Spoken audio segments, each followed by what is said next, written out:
Hello and welcome to बिटेनिंग। साथ में मिलकर शुरू करते हैं जिंदगी की दूसरी इनिंग और क्रिप्टो की ताज़ा खबर में आपका फिर से स्वागत है। छोटा सा रखेंगे आज इस न्यूज़ अपडेट को, लेकिन इम्पोर्टेंट है क्योंकि बिटकॉइन आपका ऑलरेडी 48,000 यूएस डॉलर से ऊपर चला गया। मतलब आपका जो इस टाइम बिटकॉइन है वो 48,249 यूएस डॉलर पे चल रहा है जब मैं ये वीडियो बना रहा हूँ। और इसकी रीज़न क्या है? एक पर्टिकुलर रीज़न नहीं है। रीज़न तो बहुत हैं, लेकिन जो मेजॉरिटी में जो रीज़न है, जो लोगों को लग रहा है, उसके ऊपर will try and have a discussion. और इम्पोर्टेंट बात यहाँ पे ये है कि सब कुछ पॉजिटिव हो रहा है, क्या कुछ एलिमेंट ऑफ डाउट हो सकता है, कुछ नेगेटिव हो सकता है, तो वो भी डिस्कस करने की कोशिश करेंगे। क्या इस पूरी पार्टी के अंदर जो मूड स्पॉइलर है, वो कौन-सी न्यूज़ हो सकती है जिसके ऊपर आपको ध्यान देना चाहिए, और प्लस ये ध्यान भी किसको देना चाहिए? ध्यान देना चाहिए जो ट्रेडर फ्रेटर्निटी है, जिसको ट्रेड लेना है, जिसको बेच सोचना है कि मेरे को बेचना है, खरीदना है। बट अगर किसी का पर्सपेक्टिव लंबा है तो उसके लिए शायद ये न्यूज़ इतना मैटर नहीं करेगी। तो सबसे पहले हम देखते हैं, एक एक रिपोर्ट आई कि जिसके अंदर ये बड़ी इंटरेस्टिंग लगी, मैंने ट्वीट किया इस बारे में कि कॉइनबेस ने एक रिसर्च करी जिसमें ये बताया कि 2022 में अगर वीज़ा और मास्टरकार्ड की जगह अगर क्रिप्टो को यूज़ किया जाता है एज़ अ पेमेंट सॉल्यूशन, तो 74 बिलियन यूएस डॉलर 2022 में बच सकते थे। तो जिसका मतलब ये है कि 600 यूएस डॉलर पर हाउस होल्ड की सेविंग हो जाती, यूएस की जितने भी जो हाउस होल्ड है। तो इसका मतलब ये कि जो वीज़ा और मास्टरकार्ड है, वो महँगे ऑप्शन हैं, वो कॉस्ट इफ़ेक्टिव ऑप्शन नहीं है। जो क्रिप्टो है, अगर उसको जो लेयर 2s है या L1s भी हैं, जहाँ पे जो ट्रांज़ैक्शन फ़ीस है वो बहुत कम है, तो वहाँ या लाइटनिंग नेटवर्क है बिटकॉइन पे, अगर इन सब चीज़ों का इस्तेमाल हो, तो करीब 74 बिलियन यूएस डॉलर जो है वो यूएस को बच सकता था। 74 बिलियन यूएस डॉलर कितना होता है, इसको मैं छोटा-सा एग्ज़ाम्पल दूँ तो जो हमें इंडिया के अंदर जो रेमिटेंसेस आती हैं, बाहर से जो लोग पैसा कमा के इंडिया में भेजते हैं, वो करीब 80 बिलियन यूएस डॉलर की आती है। तो आप इमेजिन करिए, ये 74 बिलियन काफ़ी बड़ी रकम होती है, राइट? आपको आइडेंटिफ़ाई कैसे करते हो आपके बुल मार्केट आ गई कि नहीं? तो मेरा तो ये मानना है कि बुल मार्केट के साइन ये होते हैं, जो कि छोड़ दो सारे चार्ट और छोड़ दो सारे फंडामेंटल। अगर आपको मैसेजेस आना शुरू हो जाए आपके दोस्तों से, परिवार वालों से कि bitcoin should I buy it? When should I buy it? How much I buy it? What strategy do I use to accumulate? Do I keep it long? How and for how long? इस तरह के message आते हैं, यार भाई बता दे, हिंदी में आपको मैसेजेस आते हैं, यार तेरे पास टाइम नहीं है, मेरे को तू बताता नहीं है, इस टाइप के इमोशनल मैसेजेस आना शुरू हो जाएँ, समझ लो बुल मार्केट आ गई है, ठीक है? इस टाइम जो मार्केट जो बढ़ रही है ना, उसका जो खास ये वजह है कि यार अब लोगों को लगने लगा कि यार ये ईटीएफ में अब भाई बिकवाली जो है वो ना के बराबर हो रही है इन कंपैरिजन टू जो इनफ्लो हो रहा है। अभी भी आउटफ्लो है, मैं मानता हूँ, और ये मैंने पहले भी वीडियो बनाया था कि आउटफ्लो रहेगा, लेकिन इनफ्लो डे 1 से बहुत ज़्यादा है बिटकॉइन की जो स्पॉट ईटीएफ है। और ये आर्टिकल आप देखो, ये बता रहा है कि मतलब यार ये हिस्ट्री है कि जब से बिटकॉइन की जो 9 जो ये स्पॉट ईटीएफ अप्रूव हुए, इनका जो टोटल एसेट अंडर मैनेजमेंट है, जो ये टोटल इनफ्लो हो चुका है, वो 10 बिलियन यूएस डॉलर का हो चुका है। टोटल जो इंडस्ट्री का जो साइज है वो 10 बिलियन यूएस डॉलर का हो चुका है। जो बिटकॉइन के स्पॉट ईटीएफ की जो कंपनीज हैं, जो एसेट वो देख रही हैं, वो 9 10 बिलियन यूएस डॉलर का देख रही हैं, राइट?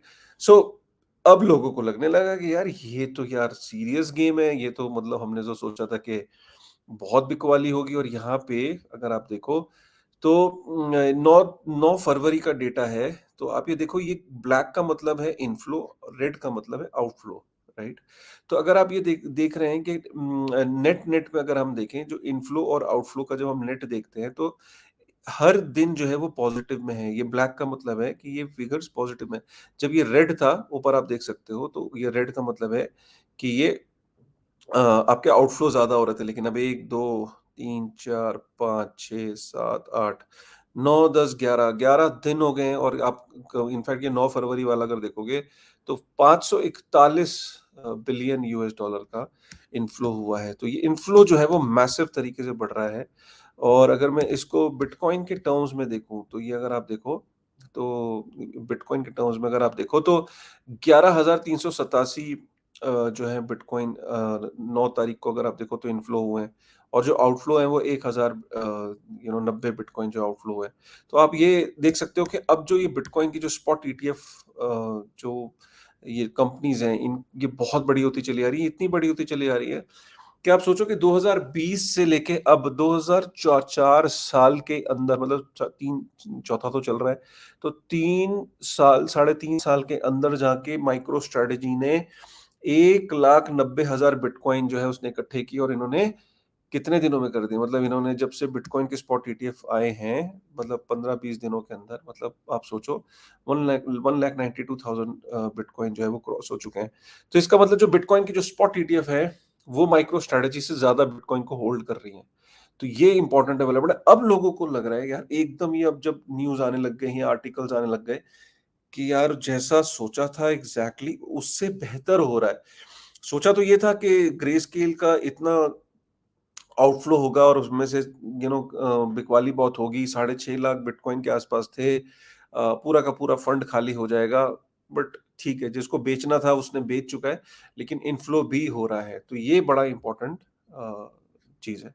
इंडिया से अगर हम देखें तो एक ऐसी सर्वे देख रहा था मैं, उस सर्वे के अंदर जो सबसे नंबर 1 शहर है क्रिप्टो इन्वेस्टर्स, जहाँ सबसे ज़्यादा जो क्रिप्टो में इन्वेस्ट करते हैं वो दिल्ली है। दिल्ली के बाद आपका मुंबई है, बैंगलोर है और हैदराबाद है, राइट? तो ये जो 4 शहर हैं, दिल्ली, मुंबई, हैदराबाद, बैंगलोर, ये 20% जो है टोटल जो इंडिया में क्रिप्टो इन्वेस्टर्स है, उसका 20% इन 4 शहरों में रहते हैं। और अगर हम टियर 2 की बात करें तो पुणे, जयपुर और लखनऊ, ये 3 शहर हैं जहाँ पे सबसे ज़्यादा क्रिप्टो इन्वेस्टर्स हैं। बट लेकिन अगर हम बड़ों की बात करें तो 20% जो है वो उन 4 बड़े शहरों में रहते हैं।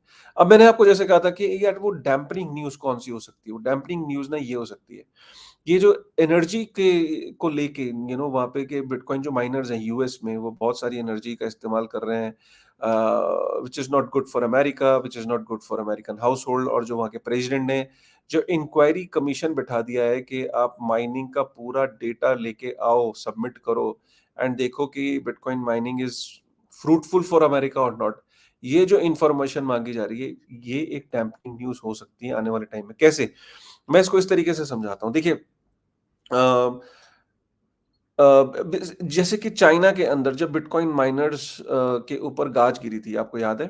तो बिटकॉइन के माइनर्स जो हैं वो पूरी दुनिया में फिर स्प्रेड आउट होना पड़ा था उन्हें। एक बार को होता क्या है कि जब माइनर के लिए आपने एनवायरनमेंट नेगेटिव क्रिएट कर दिया, तो अब माइनर रुकता नहीं है। माइनर क्या करता है कि उसको पता है कि अब मेरा यहाँ पे दाल नहीं गलने वाली है, मेरी कॉस्टिंग बहुत ज़्यादा आने वाली है। वो वहाँ से अपनी माइनिंग रिग्स को उठाता है, ट्रांसपोर्ट ट्रक ट्रक में डालता है या ट्रांसपोर्टेशन में या जहाज़ के थ्रू वो डालता है और उसको वो शिफ्ट कर देता है और दूसरी लोकेशंस पे। अब ये इस जैसे चाइना के अंदर से भी यहाँ चाइना से उठी थी और जो बाकी कंट्रीज़ हैं वहाँ पे शिफ्ट हो गई थी। लेकिन आप मज़े की बात ये देखो, एक और मैं आपको एक ट्वीट बताता हूँ।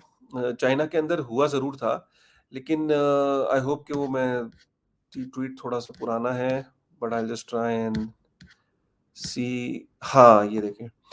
अगर आप देखो जो टोटल माइनिंग की जो शेयर है, जो कंट्रीब्यूशन है, अमेरिका का 38% है। चाइना के अंदर बैन होने के बावजूद चाइना का 21% शेयर है बिटकॉइन माइनिंग में। और कज़ाकिस्तान 13%, कनाडा 7%, यहाँ तक कि मलेशिया के भी नाम दिखने लग गए अब 3%। अमेरिका और चाइना चाइना में जबकि बिटकॉइन माइनिंग बैन है, तो ये होता क्या है कि आप टेम्पररी जब ये आएगी सिचुएशन, अगर सपोज़ अमेरिका ने बोल दिया नहीं-नहीं ये डेंजरस है अमेरिका के लिए, तो बिटकॉइन माइनर्स उठ के अमेरिका से कहीं और शिफ्ट हो जाएँगे, कज़ाकिस्तान और जगह पे जहाँ पे फेवरेबल होगा।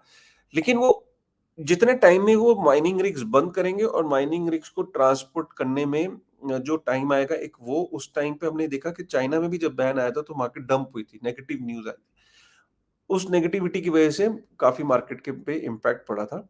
और माइनर्स भी, क्योंकि ये ट्रांसपोर्टेशन में जब इतना खर्चा आता है वहाँ एक जगह से दूसरी जगह शिफ्ट होने में, तो क्योंकि हार्वनिंग भी आ रही है, तो माइनर हो सकता है कि अपने बिटकॉइन को ज़्यादा बेचे मार्केट में, राइट? बेचने का मतलब ये है कि उसको जब ये कॉस्ट को बेयर करना है, अपनी फैसिलिटीज़ को रिलोकेट करने में, तो मार्केट के अंदर वो इम्पैक्ट देखने को मिलता है और अमेरिका का बहुत बड़ा शेयर है। तो अगर ये एक ऐसी न्यूज़ है जिसका मुझे लगता है कि एक पूरी पार्टी के अंदर एक मूड स्पॉइलर का काम कर सकती है।